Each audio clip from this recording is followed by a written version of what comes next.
একই পরিবারে সংঘটিত জোড়া হত্যাকাণ্ডে স্তম্ভিত এলাকাবাসী। রহস্যে ঘেরা এই হত্যাকাণ্ড ঘটেছে দুপচাঁচিয়া উপজেলার জিয়ানগর ইউনিয়নের লক্ষ্মীমণ্ডপ গ্রামে। কিন্তু কী কারণে এই হত্যাকাণ্ড তা নির্ণয় করা সাধারণ চোখে বেশ কঠিন হয়ে পড়েছে।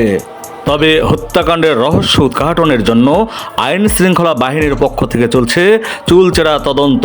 হত্যাকাণ্ড নিয়ে সামাজিক যোগাযোগ মাধ্যম এবং লোকমুখে ছড়িয়ে পড়া বিভ্রান্তিমূলক তথ্য নয়, প্রকৃত ঘটনা জানতে হলে অপেক্ষা করতে হবে আরও কিছুটা সময়।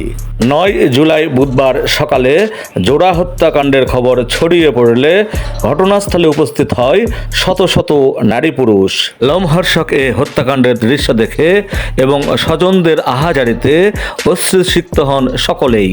এ সময় স্থানীয়দের বক্তব্যে উঠে আসে দোষীদের চিহ্নিত করে শাস্তির দাবি।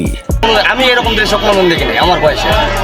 আপনারা চেষ্টা করে ধরেন, ওদের চেষ্টা করে ধরে ওদেরকে শাস্তি দেন।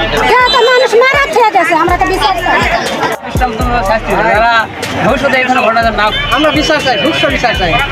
জানা গেছে দুপচাঁচিয়া উপজেলার জিয়ানগর ইউনিয়নের লক্ষ্মীমণ্ডপ গ্রামের অবসরপ্রাপ্ত শিক্ষক 70 বছর বয়সী আফতাব হোসেন তার বড় ছেলে বউ রিভা আক্তার ও 2 নাতি নাতনি সহ বসবাস করতেন। আফতাব হোসেনের বড় ছেলে শাহজাহান আলী কয়েক বছর ধরে সৌদি প্রবাসী এবং তার ছোট ছেলে শিহাব চাকুরিরত কারণে ঢাকায় বসবাস করে। 8 জুলাই মঙ্গলবার রাতে শ্বশুর আফতাব হোসেন তার নিজ ঘরে এবং অপর ঘরে তার বড় ছেলে বউ রিভা আক্তার 8 বছর বয়সী কন্যা মালিহাকে নিয়ে শুয়ে পড়েন।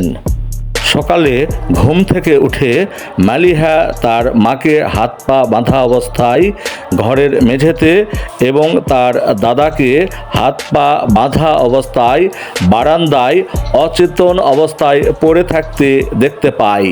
পরে মালিহার ডাক চিৎকারে প্রতিবেশীরা এগিয়ে এলে শ্বশুর ও তার ছেলে বউকে মৃত অবস্থায় দেখতে পেয়ে পুলিশকে খবর দেয়।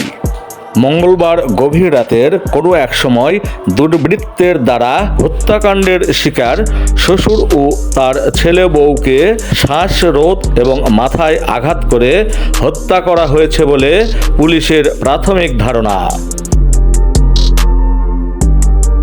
এর সন্ধানে ডেস্ক, দুপচাঁচিয়া, বগুড়া।